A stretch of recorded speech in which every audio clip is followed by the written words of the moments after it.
Big boss ಮನೆಗೆ ಹೋಗಬೇಕು ಅಂತ ನಿಮ್ಗೆ ಯಾಕೆ ಅನಿಸ್ತು?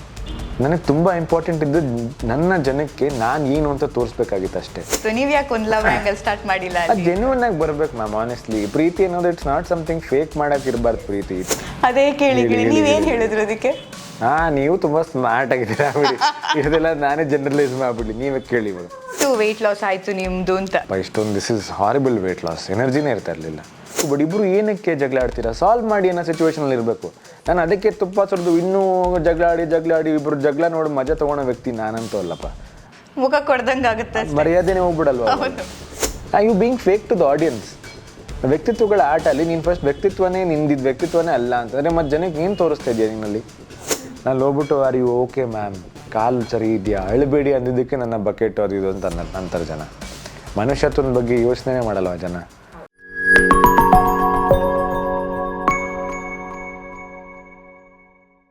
ಈ ಮಾಯೆ ಎಂಟರ್ಟೈನ್ಮೆಂಟ್ ಚಾನೆಲ್ಗೆ ಸ್ವಾಗತ. ನಾನು ಸಮೀಕ್ಷಾ ಶಿರ್ಲಾಲು. ಈಗ ಎಲ್ಲ ಕಡೆ ಬಿಗ್ ಬಾಸ್ ಮನೆಯದೇ ಮಾತು. ಆದರೆ ಬಿಗ್ ಬಾಸ್ ಮನೆಯಲ್ಲಿ ಬಹಳಷ್ಟು ಸೈಲೆಂಟ್ ಆಗಿದ್ದು, ಬಿಗ್ ಬಾಸ್ ಮನೆಯಿಂದ ಹೊರಗಡೆ ಬಂದ ಮೇಲೆ ಫೇಮಸ್ ಆಗಿರುವಂಥ ವ್ಯಕ್ತಿ ನನ್ನ ಜೊತೆ ಇದ್ದಾರೆ. ಯಾರು?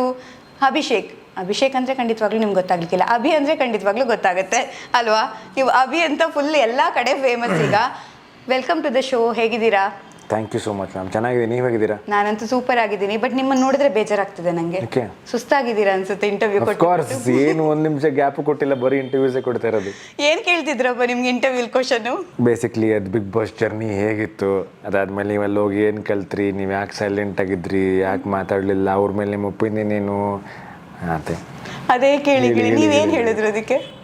ನೀವು ತುಂಬ ಸ್ಮಾರ್ಟ್ ಆಗಿದ್ದೀರಾ ಬಿಡಿ. ಇದೆಲ್ಲ ನಾನೇ ಜನರಲೈಸ್ ಮಾಡ್ಬಿಡ್ಲಿ, ನೀವೇ ಕೇಳಿ. ಈಗ ಅದೇ ಬಿಗ್ ಬಾಸ್ ಮನೆ ಜರ್ನಿ ಹೇಗಿತ್ತು ಅಂತ ನಾನು ಕೇಳೋದು ಬೇಡ ನಿಮ್ಮ ಜೊತೆ, ಯಾಕಂದರೆ ನಾವು ನೋಡಿದ್ದೀವಿ ನಿಮ್ಮ ಜರ್ನಿ ಹೇಗಿತ್ತು ಅಂತ. ಸೈಲೆಂಟ್ ಯಾಕಿದ್ರಿ ಅನ್ನೋದು ಕೂಡ ಕೇಳೋದು ಬೇಡ, ಯಾಕಂದರೆ ಯಾಕೆ ಸೈಲೆಂಟ್ ಇದ್ರಿ ಅನ್ನೋದನ್ನು ಕೂಡ ಹೇಳಿದ್ರಿ. ನಾನೇನು ಕೇಳ್ತೀನಿ ಅಂದರೆ, ಮನೆಯಿಂದ ಹೊರಗಡೆ ಬಂದ ಮೇಲೆ ಯಾವ ಊಟ ಫಸ್ಟ್ ಮಾಡಿದ್ರಿ? ಫಸ್ಟ್ ಬಂದಮೇಲೆ ಕೇಕ್ ತಿಂದೆ. ಕೇಕ್ ತಿಂದ್ರಾ? ಇಲ್ಲಿ ಅವರೆಲ್ಲ ಇನ್ವೈಟ್ ಮಾಡಿದಾಗ ನಿಮಗೆ ಇಲ್ಲಿ ಬಂದಾಗ ನಂಗೊಂದು ಕೇಕ್ ಕಟ್ ಮಾಡಿಸಿದ್ರು, ಕೇಕ್ ತಿಂದೆ. ಕೇಕ್ ತಿಂದಾದ್ಮೇಲೆ ನಾನು ಒಂದು ಫೇವ್ರೆಟ್ ರೆಸ್ಟೋರೆಂಟಿಂದ ಬಿರಿಯಾನಿ ಆರ್ಡರ್ ಮಾಡ್ಕೊಂಡು ತಿಂದೆ. ಸ್ಯಾಟಿಸ್ಫ್ಯಾಕ್ಷನ್ ಆಯ್ತಾ ಫುಲ್ಲು? ಅದಕ್ಕಿಂತ ಜಾಸ್ತಿ ಸ್ಯಾಟಿಸ್ಫ್ಯಾಕ್ಷನ್ ಬೆಳಗ್ಗೆ ಅಮ್ಮ ಅಕ್ಕಿ ರೊಟ್ಟಿ ಮಾಡಿಕೊಟ್ರು.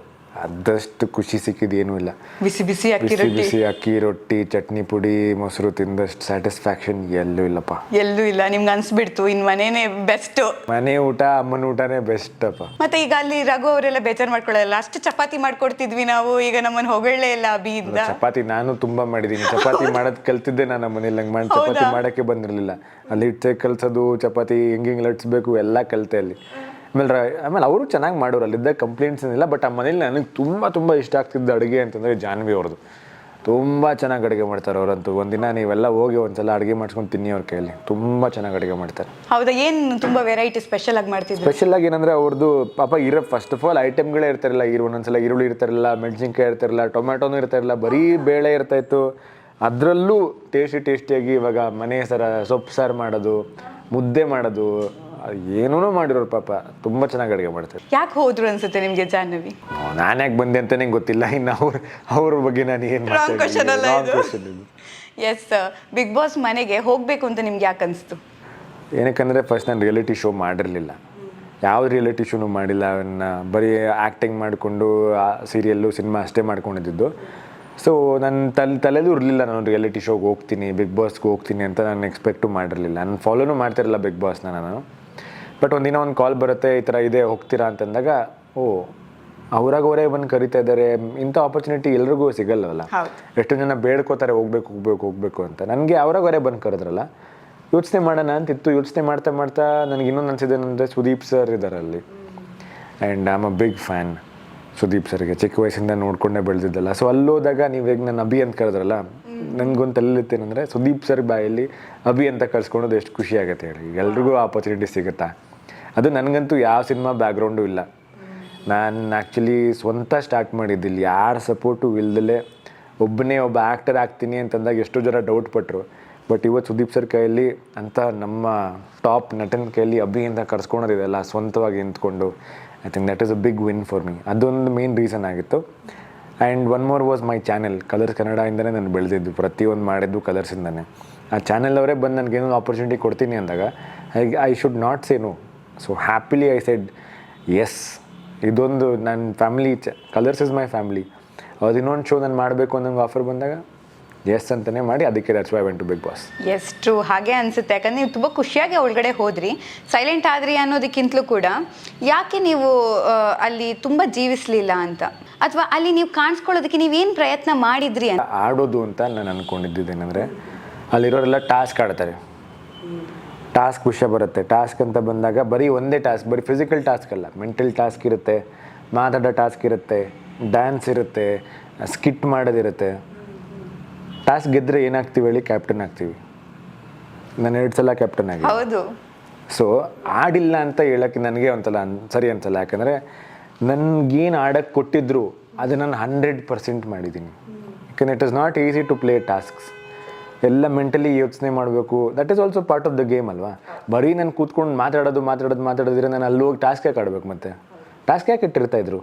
ಬನ್ನಿ ಎಲ್ಲರೂ ಕೂತ್ಕೊಂಡು ಮಾತಾಡಿ, ಯಾರು ಚೆನ್ನಾಗಿ ಮಾತಾಡ್ತಾರೆ ಅವ್ರನ್ನೇ ಕಂಟಿನ್ಯೂ ಮಾಡ್ಕೊಂಡು ಹೋಗೋಣ ಅಂತ ಇರ್ಬೋದಿತ್ತಲ್ಲ. ಸೊ ಆಡಿಲ್ಲ ಅನ್ನೋದು ಇಟ್ಸ್ ಅ ರಾಂಗ್ ಥಿಂಗ್ ನನ್ನ ಪ್ರಕಾರ. I played really well task ವಿಷಯದಲ್ಲೆಲ್ಲ. ಆಮೇಲೆ ನನ್ನ ವ್ಯಕ್ತಿತ್ವ ಅಂತ ಬಂದಾಗ ಆ ಟಾಸ್ಕ್ ಬಿಟ್ಟು ಏನಿದೆ, ನನಗೆ ಜಾಸ್ತಿ ಮಾತಾಡೋ ವ್ಯಕ್ತಿ ಅಲ್ಲ ನಾನು. ಅಂದರೆ ಮಾತಾಡ್ತೀನಿ, ಎಷ್ಟು ಬೇಕಷ್ಟು ಮಾತಾಡ್ತೀನಿ. ಆಮೇಲೆ ಅಲ್ಲಿ ಏನಾಗುತ್ತೆ ಅಂದರೆ ಒಬ್ಬರು ಇನ್ನೊಬ್ಬರ ಬಗ್ಗೆನೇ ಮಾತಾಡ್ತಿರ್ತಾರೆ. ನನಗದು ಇಷ್ಟ ಆಗಲ್ಲ. ಎಲ್ಲ ಒಂದು ಕಡೆ ಇನ್ನೊಬ್ಬರ ಬಗ್ಗೆ ಮಾತಾಡೋದು ನನಗೆ ಇಷ್ಟ ಆಗಲ್ಲ. ಹಾಗಂತ ನಾನು ಫೋರ್ಸ್ಫುಲಿ ಹೋಗಿ ಅವ್ರ ಜೊತೆ ಕೂತ್ಕೊಂಡು ಅವ್ರು ಯಾರ ಬಗ್ಗೆನೂ ಮಾತಾಡ್ಬೇಕಾದ್ರೆ ಕೇಳಿಸ್ಕೊಳೋಕ್ಕೂ ಇಷ್ಟ ಆಗಲ್ಲ, ಅವ್ರ ಬಗ್ಗೆ ಮಾತಾಡೋಕ್ಕೂ ಇಷ್ಟ ಆಗಲ್ಲ. ಒಂದು ಸಿಚುವೇಶನ್ ಬಗ್ಗೆ ಮಾತಾಡ್ಬೋದು ನಾವು. ಇವಾಗ ಈ ಥರ ಆಯ್ತಲ್ಲ, ಏನಕ್ಕೆ ಈ ಥರ ಆಗಿರಬಹುದು, ಅವರೇನಂದ್ರು ಇವರೇನಂದ್ರು ಅಂತ ಮಾತಾಡ್ಬೋದು. ಅವ್ರು ಸರಿ ಇಲ್ಲ, ಇವ್ರು ಸರಿ ಇಲ್ಲ, ಅವ್ರು ಹಂಗೆ ಹಿಂಗೆ ಅಂದರೆ ನನಗೆ ಇಷ್ಟ ಇಲ್ಲ. ಸೊ ಆದಷ್ಟು ನಾವೇನು ಕೂತ್ಕೊಂಡು ಮಾತಾಡ್ತಿದ್ರು ಕೂಡ ಲೈಫ್ ಬಗ್ಗೆ ಮಾತಾಡ್ತಿದ್ವಿ, ಇಲ್ಲಾಂದರೆ ಹೊರಗಡೆ ಪ್ರಪಂಚ ಹೇಗಿರ್ಬೋದು, ಈ ಮನೆ ಕಟ್ಟಿರ್ಬೋದು, ಸಿನಿಮಾಗಳ ಬಗ್ಗೆ ಮಾತಾಡ್ತಾ ಇದ್ವಿ, ಇವಾಗ ಗೇಮ್ಸ್ ಬಗ್ಗೆ ಮಾತಾಡ್ತಾ ಇದ್ವಿ, ನೆಕ್ಸ್ಟ್ ಟಾಸ್ಕ್ ಹೇಗಿರ್ಬೋದು ಆ ಥರ ಮಾತಾಡ್ತಿದ್ವಿ. ಅದು ಬಿಟ್ಟರೆ ನನಗೆ ಐ ಆಮ್ ಅನ್ ಆ್ಯಕ್ಟರ್ ಹೇಗಿರ್ತಾರೆ ಹೇಳಿ, ಒಂದು ಸ್ಕ್ರಿಪ್ಟ್ ಕೊಟ್ಟಿರ್ತಾರೆ ನಿಮಗೆ, ಆ್ಯಕ್ಷನ್ ಮತ್ತು ಕಟ್ ಅನ್ನೋವರೆಗೂ ಯು ಕ್ಯಾನ್ ಪರ್ಫಾರ್ಮ್. ಆ ಸ್ಕ್ರಿಪ್ಟ್ ನೋಡಿ you can perform, you can do comedy, action ಏನು ಬೇಕಾದ್ರೂ ಮಾಡ್ಬೋದು. ಇಲ್ಲಿ 24 hours ಇದ್ದಾಗ ಸ್ಕ್ರಿಪ್ಟ್ ಏನೂ ಇಲ್ಲ, ಏನಂತ ವಿಲ್ ಕೀಪ್ ಪರ್ಫಾರ್ಮಿಂಗ್. ಹೌದು, ಪರ್ಫಾರ್ಮ್. ಆಮೇಲೆ ನೋಡಿ ಅಲ್ಲಿ ಎಲ್ಲರೂ ಒಂದೇ ಥರ ಇದ್ದರೆ ಅದು ಏನು ಚೆನ್ನಾಗಿರುತ್ತೆ ಮನೆ. ಇವಾಗ ಒಬ್ಬರು ಕಾಮಿಡಿ ಮಾಡಬೇಕು, ಒಬ್ಬರು ಸೀರಿಯಸ್ ಆಗಿರಬೇಕು, ಒಬ್ಬರು ಸಿಚುವೇಶನ್ಸ್ನ ಹ್ಯಾಂಡಲ್ ಮಾಡಬೇಕು. ಆಮೇಲೆ ನೀವು ಯಾರೋ ಸುಮ್ಮನೆ ಕಿರ್ಚಾಡ್ತಾರೆ ಅಂತ ಪ್ರತಿಯೊಬ್ಬರು ಕಿರ್ಚಾಡ್ಕೊಂಡಿದ್ರೆ ಮನೇಲಿ ಏನೂ ಮಜಾನೇ ಇರಲ್ಲ. ಹೌದು ಹೌದು, ಕಿತ್ತಾಡ್ತಾನೆ ಇರ್ತೀವಿ. ಕಿತ್ತಾಡಿದಾಗ ಹೋಗ್ಬಿಟ್ಟು ಸಮಾಧಾನ ಮಾಡೋಕ್ಕೂ ಒಬ್ರು ಇರಬೇಕಂತ ಎಲ್ಲ ಥರ ವ್ಯಕ್ತಿತ್ವಗಳಿರಬೇಕು. ಮೇ ಬಿ ಅದಕ್ಕೆ ನಾನಲ್ಲಿದ್ದೆ ಅಂತ ಅನ್ಸುತ್ತೆ. ಆಮೇಲೆ ಅದೇ ಆಟ ಅಂತ ಬಂದಾಗ ಬಿಗ್ ಬಾಸ್ ಆಟ ಅನ್ನೋದು ಒಂದು ವ್ಯಕ್ತಿತ್ವಗಳ ಆಟ. ಟ್ರಸ್ಟ್ ನಾನು ಯೋಚನೆ ಮಾಡಿರೋದು ಒಂದು ವ್ಯಕ್ತಿತ್ವಗಳ ಆಟ. ಅದಾದಮೇಲೆ ಇನ್ನೊಂದೇನು ಟಾಸ್ಕ್ ಅನ್ನೋ ಸಿಚುವೇಶನ್ಸ್ ಬರುತ್ತೆ. ನಾನು ಟಾಸ್ಕಲ್ಲಿ ಇನ್ಫ್ಯಾಕ್ಟ್ ಮೆಜಾರಿಟಿ ಟಾಸ್ಕಲ್ಲಿ ಗೆದ್ದಿರೋದೇ ನಾನು. ಹೌದು, ಇಲ್ಲಿವರೆಗೂ ಎಷ್ಟು ಟಾಸ್ಕ್ ಇದೆ ಮೆಜಾರಿಟಿ ಟಾಸ್ಕಲ್ಲಿ ಆಡಿ ಗೆದ್ದಿರೋದು ನಾನು, ಮತ್ತು ನನ್ನ ಟೀಮ್ ಆಡಿದೆ, ಆಯಿತಾ. ಆಮೇಲೆ ವ್ಯಕ್ತಿತ್ವಗಳ ಆಟ. ಇಲ್ಲಿ ನನ್ನ ವ್ಯಕ್ತಿತ್ವ ಏನಿತ್ತು ನಾನು ಅದನ್ನು ಪೋರ್ಟ್ರೇ ಮಾಡಬೇಕಾಗಿತ್ತು ಅಷ್ಟೇ. ನನ್ನ ಟಿ ವಿಗೋಸ್ಕರನೇ ಏನೋ ಒಂದು ಫೇಕಾಗಿ ಮಾಡಿ ಒಬ್ಬರ ಜೊತೆ ಮಾತಾಡಿ, ಅವಾಗ ನನ್ನ ಪ್ರೀತಿಸೋ ಆಡಿಯನ್ಸ್ ಇವಾಗ 1000 ಜನ ಇಲ್ದರೂ ಪರವಾಗಿಲ್ಲ, 100 ಜನ ಇರ್ತಾರಂತ ಅಂದ್ಕೊಳ್ಳಿ, ಅವ್ರಿಗೆ ನಾನು ಜೆನ್ಯೂನ್ ಆಗಿರಬೇಕು. ನಾನು ಸುಮ್ಮನೆ ಯಾರೋ ಒಬ್ರ ಹತ್ರ ಹೋಗ್ಬಿಟ್ಟು ಬೇಕಂತ ಮಾತಾಡೋದು, ಇಲ್ಲ ಸುಮ್ಮನೆ ಒಂದು ಲವ್ ಆ್ಯಂಗಲ್ ಕ್ರಿಯೇಟ್ ಮಾಡೋದು, ಸುಮ್ಮನೆ ಹೋಗಿ ನೀವು ಯಾಕೆ ಒಂದು ಲವ್ ಆ್ಯಂಗಲ್ ಸ್ಟಾರ್ಟ್ ಮಾಡಿಲ್ಲ? ಅದು ಜೆನ್ಯೂನ್ ಆಗಿ ಬರ್ಬೇಕು ಮ್ಯಾಮ್. ಆನೆಸ್ಟ್ಲಿ ಪ್ರೀತಿ ಅನ್ನೋದು ಇಟ್ಸ್ ನಾಟ್ ಸಮಥಿಂಗ್ ಫೇಕ್ ಮಾಡೋಕೆ ಇರಬಾರ್ದು. ಪ್ರೀತಿ ಇಟ್ ಶುಡ್ ಬಿ ಆ ಥರ ನೋಡ್ಬೇಕಾ ನೀವು? ನನ್ನ ಸೀರಿಯಲ್ಸಲ್ಲಿ ನೋಡಿ, ನನ್ನ ಸಿನಿಮಾಗಳಲ್ಲಿ ನೋಡಿ, ನನ್ನ ಅಲ್ಲಿ ನೋಡಿ ರೊಮ್ಯಾನ್ಸ್ನ. ಅವಾಗ ಏನಾಗುತ್ತೆ ಹೇಳಿ, ಅಲ್ಲಿ ಅಭಿಷೇಕ್ ಲವ್ ಮಾಡ್ತಾ ಇಲ್ಲ, ಅಲ್ಲಿ ಯಾವುದೋ ಒಂದು ಕ್ಯಾರೆಕ್ಟರ್ ಲವ್ ಮಾಡ್ತಾ ಇರುತ್ತೆ.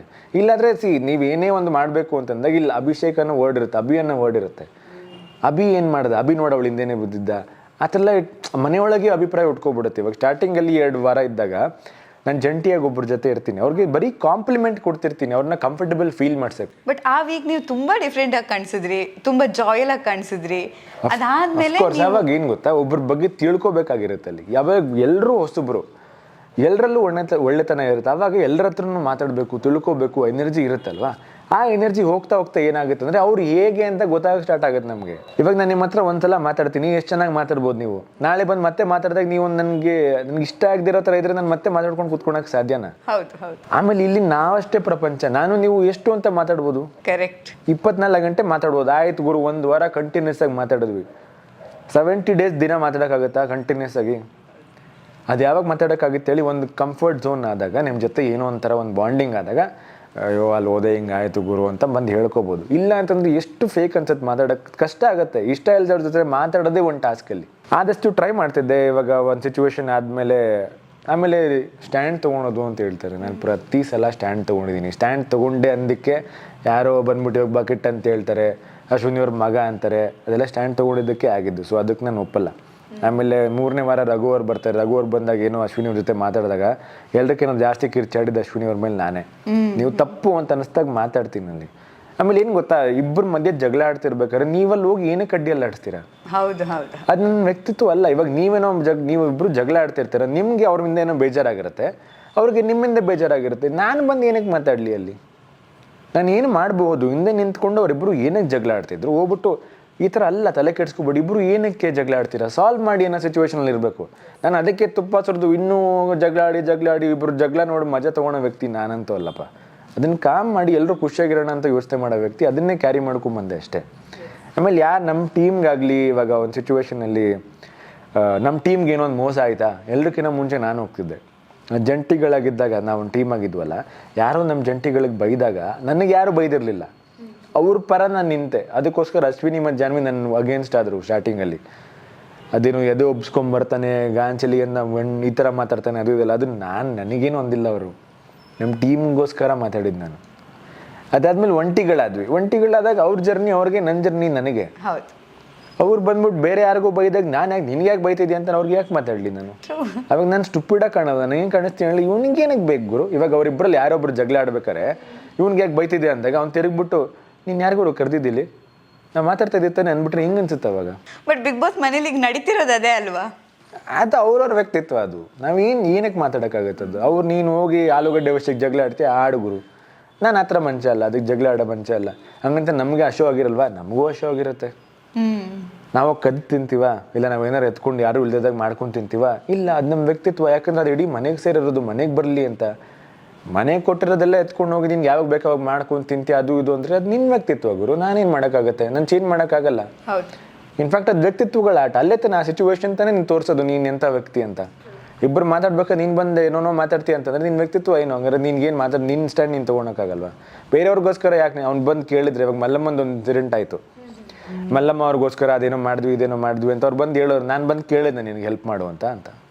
ಅವಾಗ ಹಿಂಗೆ ಅನ್ಸುತ್ತೆ ಹೇಳಿ, ಯಾರೋ ಒಬ್ರು ನೀವು ಅವ್ರು ಸಪೋರ್ಟ್ ಮಾಡಿ ನಿಂತಿರ್ತೀರ, ಬಂದ್ಬಿಟ್ಟು ನಾನು ಹಿಂಗೆ ಬಂದು ಕೇಳಿದ್ನ ನನ್ನ ಪರ ನಿಲ್ಲು ಅಂತಂದಾಗ ಏನಂತ ಮಾತಾಡ್ತೀನಿ? ಹೌದು, ಮುಖ ಕೊಡ್ದಂಗೆ ಆಗುತ್ತೆ, ಮರ್ಯಾದೆನೇ ಹೋಗ್ಬಿಡಲ್ವ?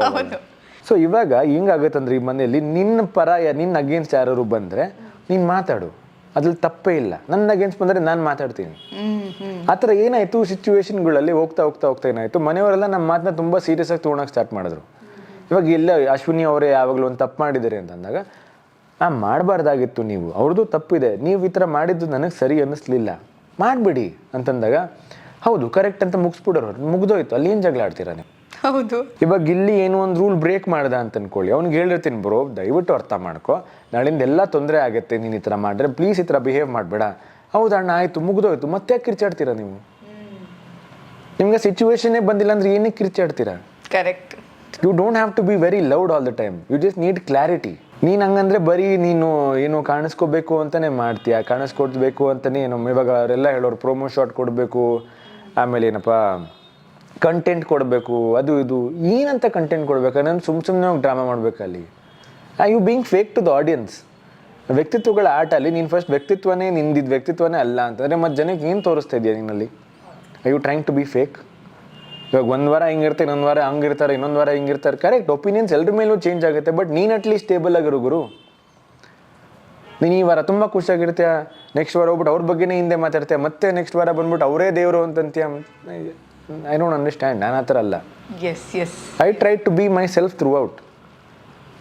ಟಾಸ್ಕ್ ಅಂತ ಬಂದಾಗ ಜನ ನೋಡಿದ್ದಾರೆ. ಇನ್ಫ್ಯಾಕ್ಟ್ ಈ ಲಾಸ್ಟ್ ವಾರನೂ ಮಚ್ ಐ ಪ್ಲೇಡ್.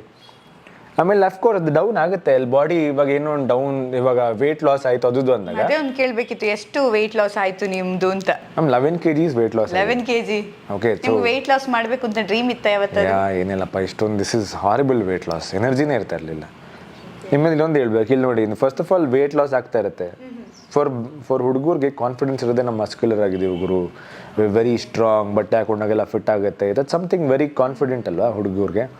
ಸೊ ಅಲ್ಲಿ ತುಂಬ ವೆಯ್ಟ್ ಲಾಸ್ ಆದಾಗ it will obviously put your morale down, confidence down ಆಗುತ್ತೆ. ಯಪ್ಪ ಇವರೆಲ್ಲ ಇಷ್ಟು ಚೆನ್ನಾಗಿದ್ದಾರೆ, ಹಿಂಗಿದ್ದಾರೆ ಜನ, ನಾನು ಹೆಂಗೆ ಕಾಣಿಸ್ಕೋತಿದ್ದೀನಿ ಹೊರಗೆ, ನಾನು ವೀಕ್ ಆಗಿದ್ದೀನ, ಮೆಂಟಲಿ ತುಂಬ ಪ್ರೆಷರ್ ಬೀಳುತ್ತೆ. ಆವಾಗ ನೆಕ್ಸ್ಟ್ ಬರೋದೇನಲ್ಲಿ ಫಿಸಿಕಲ್ ಟಾಸ್ಕ್ ಅಂತ ಬಂದಾಗ ಎಲ್ಲರೂ ಹೆಂಗಿದ್ದಾರೆ, ಘಟಾನುಘಟಿಗಳ ಥರ ಇದ್ದಾರೆ. ಇವಾಗ ರಘು ಅವ್ರು ಬಂದರು, ಸೂರಜ್ ಅವ್ರು ಬಂದರು, ಅವರೆಲ್ಲ ಎಷ್ಟು ದಪ್ಪ ಅದೇ ಅಂದಕ್ಕೆ ಫ್ರೆಶ್ 3 ವಾರ ಆದಮೇಲೆ ಬಂದಿದ್ದವ್ರು. ಅಷ್ಟು ದಿನ ಎಲ್ಲ ಸರ್ಗೋಗಿದ್ವಿ ಊಟ ಇಲ್ದಲೆ. ಅವ್ರದ್ದು ಅಗೇನ್ಸ್ಟ್ ಆಡಬೇಕು ಅಂದಾಗ ಅಯ್ಯೋ ಇವ್ರ ಜೊತೆ ಆಡಬೇಕಲ್ಲ, ಇವಾಗ ಫಿಸಿಕಲ್ ಟಾಸ್ಕ್ ಬಂದರೆ ಹೆಂಗೆ, ಸೋತ್ಬಿಟ್ರೆ ಹೆಂಗೆ, ಜನ ಹೆಂಗೆ ಆಡ್ಕೋಬೋದು, ನಮ್ಮ ಮನೆಯವರೇ ನಮ್ಮನ್ನ ಹೆಂಗೆ ಆಡ್ಕೋಬೋದು ಅಂತೆಲ್ಲ ಯೋಚನೆ ಬಂದಿರೋದು. ಇಷ್ಟೆಲ್ಲ ಯೋಚನೆ ಬರುತ್ತೆ ನಾವು ಹೇಳೋಕ್ಕಾಗಲ್ಲ, ನೀವಲ್ಲಿ ನೋಡಿರಲ್ಲ. ಹೌದು ಹೌದು. ನಾವು ಇದೆಲ್ಲ ಪರ್ಸ್ಪೆಕ್ಟಿವ್ ಯೋಚನೆ ಮಾಡಿರ್ತೀವಿ. ಆಮೇಲೆ ನೀವೇನು ಮಾಡಿರ್ತೀವಿ, ಜನ ಏನು ಮಾಡಿರ್ತಾರೆ ಎಲ್ಲ ನೋಡಿರ್ತಾರೆ ಅಲ್ಲಿರೋರು. ನಾವು ಇಲ್ಲಾಗಿರೋದು ಅಷ್ಟೇ ನಮಗೆ ಗೊತ್ತಿರುತ್ತೆ, ಅಲ್ಲಾಗಿರೋದು ನಮ್ಗೆ ಗೊತ್ತೇ ಇರಲ್ಲ. ಅವ್ರು ನಮ್ಮ ಬಗ್ಗೆ ಏನು ಮಾತಾಡಿರ್ತಾರೆ ಏನೂ ಗೊತ್ತಿರಲ್ಲ. ನಮ್ಮ ಕೈಯಲ್ಲಿ ಏನಿರುತ್ತೆ, ನಾನು ಅವ್ರ ಬಗ್ಗೆ ಹಿಂದೆ ಮಾತಾಡಿದ್ದೀನಿ, ಅದಷ್ಟೇ ನನಗೆ ಗೊತ್ತಿರುತ್ತೆ. ಹಂಗಾದ್ಮೇಲೆ ಆದರೂ ಅಷ್ಟೊಂದು ಡೌನ್ ಆದರೂ ಕೂಡ ವಿ ಟ್ರೈ ಟು ಬಿ ಇಲ್ಲ ಏನಾಗದ್ ಬಾ ಸತ್ರು ಪರವಾಗಿಲ್ಲ, ಕೈ ಮುರಿದೋರು ಪರವಾಗಿಲ್ಲ, ಆಟ ಆಡೋಣ ಅಂತ ಆಟಾಡಿದ್ವಿ. ಅದಾದ್ಮೇಲೆ ಒಂದು ಬ್ಯಾರಲ್ ಟಾಸ್ಕ್ ಅಂತ ಬಂತು. ರಘು ಮತ್ತು ಸೂರಜ್ ಇಟ್ಕೊಂಡಿದ್ರು, ನಾನು ಧನು ಇಟ್ಕೊಂಡಿದ್ವಿ. ನಮ್ಮಿಬ್ರಿಗೆ ಅನ್ಸಿದ್ದೇನೆಂದ್ರೆ ಅವ್ರಿಬ್ರು ಇದ್ದಾರಲ್ಲೋ ಹೆಂಗೋ ಅಂತಂದಾಗ ನಾವು ಅದೇ ಅನ್ಕೊಂಡ್ವಿ ಆಟ ಆಡುವಾಗ. It's okay bro, old guns versus new guns, ನಾವು ನೋಡೇ ಬಿಡೋಣ ಏನಾಗುತ್ತೆ, ಒಂಚೂರು ಮುರಿಯೋದು ಏನಾರು ಆಗ್ಬಿಡ್ಲಿ ಅಂತ ಅನ್ಕೊಂಡು ನಿಂತ್ಕೊಂಡಿದ್ವಿ. ಆಗಿದ್ದೇನು, ಅವ್ರು ಸೋತ್ರು, ನಾವು ಗೆದ್ವಿ. ಹಿಡ್ಕೊಳಕ್ಕಾಗಿಲ್ಲ, ಅವ್ರು ಬೀಳ್ಸಿದ್ರು ಅದು. ಹೌದು. ಸೊ ಮೆಂಟಲ್ ನಾವಿಷ್ಟು ಡೌನ್ ಆಗಿದ್ದು ಅಷ್ಟು ಸ್ಟ್ರಾಂಗ್ ಆಗಿದ್ವಿ ಅಂದರೆ ಇಮ್ಯಾಜಿನ್ ಎಷ್ಟು ನ್ಯಾಚುರಲ್ ಆಗಿತ್ತಲ್ಲ.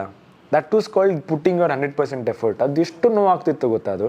It was not easy. Steel barrel ಅದು ಹಿಂಗೆ ಇಟ್ಕೊಂಡು ಅವರು ಲಿಟ್ರಲಿ ಸೂರಜ್ ಬಿದ್ದೋದ, ಅಷ್ಟು ಹೆವಿ ಇತ್ತು ಅದು. ಹೌದೌದು, ಅದನ್ನ ಆ ಸಿಚುವೇಶನ್ ನೋಡ್ತಿದ್ದು ಎಷ್ಟು ಹೆವಿ ಇತ್ತು ಅಂತ ನೀವು ಎತ್ಕೊಂಡಾಗ್ಲೇ ಗೊತ್ತಾಗ್ತಿತ್ತು. ಮೇ ಬಿ ಅವರು ಇಬ್ರು ಸ್ಟ್ರಾಂಗ್ ಇದ್ರು, ಅವರು ಇಬ್ರು ಎತ್ಕೊಂಡಾಗ್ಲೇ ಆ ಫೀಲ್ ಆಗ್ತಿತ್ತು. ಮೇ ಬಿ ತುಂಬಾ ನಾವು ನೋಡಿ ಆದಷ್ಟು ಒಬ್ರಿಗೂ ತೋರಿಸ್ಕೊಂಡಲ್ಲೇ 1 2 3 ಅನ್ಕೊಂಡು, ಯಾಕಂದ್ರೆ ಒಬ್ಬರ ಮೇಲೆ ವೇಟ್ ಬಿದ್ದಿಲ್ಲ, ಇಬ್ರು ಈಕ್ವಲ್ ಆಗಿ ಹಿಡ್ಕೋಬೇಕಾಗಿತ್ತು. ಅವ್ನು ಅಷ್ಟೇ ಫಸ್ಟ್ ಡೇಯಿಂದ ಇವಾಗ ತುಂಬ ವೀಕ್ ಆಗಿರ್ತಾರೆ. ಬಟ್ ನೋಡಿ ಇಲ್ಲಿವರೆಗೂ ನಾವಿಷ್ಟು ವೀಕ್ ಆದರೂ ಕೂಡ ಟಾಸ್ಕಲ್ಲಿ ಯಾರೂ ಬೀಟ್ ಮಾಡೋಕ್ಕಾಗ್ತಿರಲಿಲ್ಲ. ನನಗೆ ಕಾಂಪಿಟೇಷನ್ ಇದ್ದಿದ್ದು ಅವನು ಕಾಂಪಿಟೇಷನ್ ಇದ್ದಿದ್ದೆ ನಾನು. ಸೂರಜ್ಜು ಇರ್ತಾಯಿರಲಿಲ್ಲ ಅವನೊಂದ್ಸಲ ಅಲ್ವಾ, ಯಾವ ಟಾಸ್ಕಲ್ಲೂ ಗೆದ್ದು ಇಲ್ಲ. ಸೊ ಹಂಗೆಲ್ಲ ನೋಡಿದಾಗ ಆಟ ನಮ್ಮ ವಿಷಯದಲ್ಲಿ ನಾನು 100% ಆಟ ಆಡಿದ್ದೀನಿ. ಮೇ ಬಿ ಈ ಥರ ಫೇಕ್ ಆಗಿರಲಿಲ್ವೇನೋ. ಇವಾಗ ಒಂದು ನೀವು ಹೇಳ್ದಂಗೆ ಲವ್ ಆ್ಯಂಗಲ್ ಮಾಡಲಿಲ್ಲ, ನನಗೆ ನೆಸೆಸಿಟಿ ಇರಲಿಲ್ಲ. ನನಗೆ ತುಂಬ ಇಂಪಾರ್ಟೆಂಟ್ ಇದ್ದು ನನ್ನ ಜನಕ್ಕೆ ನಾನು ಏನು ಅಂತ ತೋರಿಸ್ಬೇಕಾಗಿತ್ತು ಅಷ್ಟೇ. ಐ ಥಿಂಕ್ ಅದನ್ನು ನಾನು ಮಾಡಿದ್ದೀನಿ ಅಂತ ಅನ್ಸುತ್ತೆ. ಎಸ್. ಬಿಗ್ ಬಾಸ್ ಮನೆಯಲ್ಲಿ ಯಾವತ್ತಾದ್ರೂ ಹತ್ತಿದ್ದೀರಾ ನೀವು? ಬಿಗ್ ಬಾಸ್ ಮನೇಲಿ ಎಸ್. ಯಾವಾಗ? ಮೊದಲನೇ ಸಲ ಫಸ್ಟು ದೀಪಾವಳಿ ಟೈಮಲ್ಲಿ ಅಮ್ಮಂಗೆ ಊಟ ಬಂತು. ಅವಾಗಂತೂ ನನ್ನ ನಿಜವಾಗ್ಲೂ ಗೊತ್ತಿರಲಿಲ್ಲ ಅಷ್ಟೊಂದು ಮ್ಯಾಟರ್ ಆಗುತ್ತೆ ಅದು ಅಂತ. ನಾವು ಇಲ್ಲಿದ್ದಾಗ ತುಂಬ ಗ್ರಾಂಟೆಡಾಗಿ ತೊಗೋತೀವಿ. ಅಲ್ಲಿ ಬಂದದ್ದು ಊಟದ ಡಬ್ಬ ತೆಗೆದು ವಾಸನೆ ನೋಡಿದ ತಕ್ಷಣ ಕಣ್ಣು ತುಂಬಿಕೊಂಡು ಅಪ್ಪ ಪ್ರತಿಯೊಬ್ಬರು ಹತ್ತಿದ್ದಾರೆ ಅವತ್ತು. ಏನು ಕಳಿಸಿದ್ರು ಅವತ್ತಮ್ಮ? ಅಮ್ಮ ಅವತ್ತು ಚಪಾತಿ, ಉಸ್ಲಿ ಮತ್ತು ಪುದೀನ ರೈಸ್ ಅವೆಲ್ಲ ಮಾಡ್ಕೊಳ್ಸಿದ್ರು. ತುಂಬ ತುಂಬ ತುಂಬ ಇಷ್ಟ ಆಗಿತ್ತು, ಯಾಕಂದರೆ ನನ್ನ ಫೇವ್ರೆಟ್ ಊಟ ಅದು. ಅಲ್ಲಿ ನೋಡಿ ನನ್ನ ಕಣ್ಣು ತುಂಬಿಕೊಂಡು ತಿನ್ನೋಕ್ಕೆ ಆಗ್ತಿಲ್ಲ. ಊಟದ ಮೇಲೆಲ್ಲ ಟಿಯರ್ ಡ್ರಾಪ್ ಬೀಳ್ತದೆ. ಆಮೇಲೆ ಯಾರಿಗೂ ತೋರಿಸ್ಕೊಂಡಂಗೂ ಇಲ್ಲ, ಒಂದು ಕಡೆ ಕಾರ್ನರಲ್ಲಿ ಕೂತ್ಕೊಂಡು ಊಟ ಮಾಡ್ತಿದ್ದೆ. ಅದೇ ಕಾರಣ ಕೊಟ್ಟು ಎಲಿಮಿನೇಷನ್ ಮಾಡ್ತಿದ್ರಲ್ವಾ? ನನ್ನ ಜೊತೆ ಮಾಳು ಇದ್ದ ಪಾಪ, ಮಾಳುನು ಅತ್ತ, ಧನುನು ಅತ್ತ, ಎಲ್ರಿಗೂ ತುಂಬ ಎಮೋಷ್ನಲ್. ಒಬ್ಬರ ಮೇಲೆ ಕನೆಕ್ಷನ್, ಫ್ಯಾಮಿಲಿ ಮೇಲೆ ಕನೆಕ್ಷನ್ ತುಂಬ ಇರುತ್ತೆ ಅಲ್ಲಿ. ಇನ್ನೊಂದ್ಸಲ ತುಂಬ ಹತ್ತಿದ್ದು ಯಾವಾಗ ಅಂತಂದರೆ ಒಂದು ಲೆಟರ್ ಬರುತ್ತೆ. ನಾನು ಅದೇ, ನೀವು ಲೆಟರ್ ಬರೋಕ್ಕಿಂತ ಮುಂಚಿತವಾಗಿ ನಾನು ಅಳೋದಿಲ್ಲ ಅಂತ ಹೇಳಿದ್ರಿ, ಲೆಟರ್ ಬಂದ್ಮೇಲೆ ಹತ್ಬಿಟ್ರಲ್ಲ. ಅದನ್ನ ಕಂಟ್ರೋಲ್ ಮಾಡೋಕ್ಕೆ ಆಗಲಿಲ್ಲ. ಅದೊಂದು ಏನು ಬೇರೆ ಯಾವ ಸಿಚುವೇಶನ್ ಹತ್ತಿಲ್ಲ ನಾನು. ಆ ಲೆಟರ್ ನೋಡಿ, ಅದು ಅಮ್ಮ ಒಂದು ವರ್ಡ್ ಬರೆದಿರ್ತಾರೆ, ಅದನ್ನು ನೋಡಿ ಅಪ್ಪ ಕಣ್ಣು ತುಂಬ್ಕೊಂಬಿಡುತ್ತೆ. ಯಾಕಂದ್ರೆ ಹೊರಗಿಂದ ನೋಡೋದು ಬೇರೆ, ಅಲ್ಲಿ ಫ್ಯಾಮ್ಲಿಯಿಂದ ಒಂದೊಂದು ಮಾತು ಎಷ್ಟು ಇಂಪಾರ್ಟೆಂಟ್ ಆಗುತ್ತೆ ಅಂದರೆ ಈಗೂ ಪಾಪ ಬೇಡ್ಕೋತಾ ಇರ್ತಾರೆ. ಸುಮ್ಮನೆ ಹೋಗ್ಬಿಟ್ಟು ಅವರು ಸುಮ್ಮನೆ ಟಿ ವಿಲಿ ಬಂದ್ಬಿಟ್ಟು ಹಾಯ್ ಹಲೋ ಅಂತ ಅಪ್ಪ ಅಮ್ಮ ಮಾತಾಡಿದ್ರು ಕೂಡ ಎಷ್ಟು ಅಳು ಬರುತ್ತೆ ಅಂದರೆ ಅಷ್ಟು ಮಿಸ್ ಮಾಡ್ಕೋತೀವಿ. ಯಾಕಂದ್ರೆ ಇಲ್ಲಿರೋರು ಎಲ್ಲರೂ ಕಾಂಪಿಟಿಷನ್. ಎಸ್. ಇವಾಗ ಯಾರಿಗೋ ಒಬ್ರಿಗೆ ನೋವಾಗಿದೆ, ಕಾಲು ನೋವ್ತಿದೆ, ಬೆನ್ನು ನೋವ್ತಿದೆ ಅಂತ ಕೂತ್ಕೊಂಡಿರ್ತೀವಿ ಅಂದ್ಕೊಳ್ಳಿ, ಯಾರು ಹೋಗಿ ಮಾತಾಡ್ತಾರೆ? ಹೌದಾ? ಯಾರು ಹೋಗಿ ಮೀಟ್ ಮಾಡಲ್ಲ, ಅವ್ರಿಗೆ ಓಕೆ ಅಂತಲೂ ಕೇಳಲ್ಲ. ಇವಾಗ ನಂದು ಎಕ್ಸಾಂಪಲ್ ಕೊಡ್ತೀನಿ ನೋಡಿ. ಅಶ್ವಿನಿ ಅವ್ರಿಗೆ ಹುಷಾರಿರಲಿಲ್ಲ, ನಾನು ಹೋಗ್ಬಿಟ್ಟು ಅವ್ರಿಗೆ ಓಕೆ ಮ್ಯಾಮ್, ಕಾಲು ಸರಿ ಇದೆಯಾ, ಅಳಬೇಡಿ ಅಂದಿದ್ದಕ್ಕೆ ನನ್ನ ಬಕೆಟ್ ಅದು ಇದು ಅಂತ ಅಂತಾರೆ ಜನ. ಮನುಷ್ಯತ್ವದ ಬಗ್ಗೆ ಯೋಚನೆ ಮಾಡಲ್ಲ ಜನ. ಅಲ್ಲಿ ಎಲ್ಲರೂ ಫ್ಯಾಮಿಲಿ ಬಿಟ್ಟಿರ್ತಾರೆ, ಅಲ್ಲಿರೋದು ನಾವುಗಳೇ ಫ್ಯಾಮಿಲಿ. ನಾವು 15 ಜನ ಏನಿರ್ತೀವಿ ಅಷ್ಟೇ, ನಮ್ಮ ಬೇರೆ ಪ್ರಪಂಚನೇ ಇಲ್ಲ. ಒಬ್ರಿಗೆ ಹುಷಾರು ತಪ್ಪರೆ ನಾವು ತಾನೇ ಮಾಡಬೇಕು. ಇವಾಗ ಸ್ಪಂದನಾಗ ಏನೋ ಕಾಲಾಯಿತು, ಆದಷ್ಟು ನಾವಾಗ ಅವ್ರಿಗೆ ಕೇರ್ ಮಾಡೋದ್ವಾ? ಯಾಕಂದ್ರೆ ನಾವೇ ಫ್ಯಾಮಿಲಿಯಲ್ಲಿ ಹೊರಗಡೆಯಿಂದನೇ ಯೋಚನೆ ಮಾಡ್ಬೇಕು. ಆ ಥರ ಆದಾಗ ಅವ್ರ ಅಪ್ಪ ಅಮ್ಮಗೆ ಹೆಂಗೆ ಅನ್ಸಿರ್ಬೇಡ, ಅಯ್ಯೋ ನನ್ನ ಮಗಳು ಒಬ್ಬಳೇ ಇದ್ದಾಳೆ, ಹೆಂಗಾಗಿರ್ಬೇಡ ಅವಳು ಕಾಲು ಅಂತ. ಹೌದು. ಬಟ್ ನಮಗೂ ಅದಿತ್ತು, ನಮ್ಮವ್ರು ಇವರು ನಾವು ನೋಡ್ಕೋತೀವಿ ಅಂತ. ಅವಾಗ ಹೆಂಗಿರುತ್ತೆ ಹೇಳಿ ಹೊರಗಡೆ ಅವ್ರಿಗೂ ನಂಬಿಕೆ ಬರುತ್ತೆ, ಏನೇ ಆದರೂ ಬಿಡು ಇವ್ರು ಇದ್ದಾರೆ ನನ್ನ ಮಗಳ ಜೊತೆ. ಹೌದು. ಇವಾಗ ಅಶ್ವಿನಿ ಗೌಡ ಅವ್ರ ಇನ್ಸಿಡೆಂಟು ಅಷ್ಟೇ. ಅವ್ರ ಏಜ್ ಎಷ್ಟು ಅವ್ರ ಏಜ್ಗೆ L4 L5 ಪ್ರಾಬ್ಲಮ್ ಎಲ್ಲ ಆಗಿರುತ್ತಲ್ಲ ಅವ್ರಿಗೆ. ನನಗೂ ಸ್ಪೈನಲ್ ಕಾರ್ಡ್ ಇಶ್ಯೂಸ್ ಆಗಿದೆ. ನಾನು ಯಾವ ಥರ ನೋಡ್ತೀನಿ ಅಂದರೆ ಆ ಜಾಗದಲ್ಲಿ ಅಶ್ವಿನಿ ಗೌಡರನ್ನ ಬಿಟ್ಬಿಡಿ, ಅದೇ ಜಾಗದಲ್ಲಿ ನಮ್ಮಮ್ಮ ಇದ್ದಿದ್ರೆ, ಅವ್ರು ತಪ್ಪು ಮಾಡ್ತಾರೋ ಸರಿ ಮಾಡ್ತಾರೋ ಅದು ಸೆಕೆಂಡ್ರಿ, ಬಟ್ ಆ ಜಾಗ ನಮ್ಮಮ್ಮ ಎಲ್ಲೋ ಒಂದು ಕಡೆ ಬಿದ್ದಿದ್ರೆ, ಹೌದು, ಅಟ್ಲೀಸ್ಟ್ ಹೋಗ್ಬಿಟ್ಟಾರಿ ಓಕೆ ಕಾಲಿಗೆ ಏನಾರು ಬೇಕಾ ಅಂತ ಕೇಳ್ಬೇಕು ತಾನೆ. ಅದು ಮಾಡಲ್ಲ ಅಂದರೆ ಹೇಗೆ? ಸೊ ನಾನು ಆ ಥರ ಮನುಷ್ಯ ಅಲ್ಲಪ್ಪ. ಆ ವ್ಯಕ್ತಿತ್ವನ ಕಳ್ಕೊಂಡು ಆಡೋಕ್ಕೆ ನನಗೆ ಒಂಚೂರು ಇಷ್ಟ ಅಲ್ಲ, ಇರೋದಿದ್ದಂಗಿದ್ದೆ. ಆ್ಯಂಡ್ ಆಟ ಆಡಿದೆ. ಮೇ ಬಿ ಅದೇ ಇನ್ನೊಂದು ಸ್ವಲ್ಪ ಎನರ್ಜಿ ಕೊಟ್ಟು ಎಲ್ಲರ ಹತ್ರ ಇನ್ನೂ ಜಾಸ್ತಿ ಮಾತಾಡಬೇಕಾಗಿತ್ತೇನೋ, ಬಟ್ ನಾನು ಮಾಡಲಿಲ್ಲ ಅಷ್ಟೇ. So I am happy.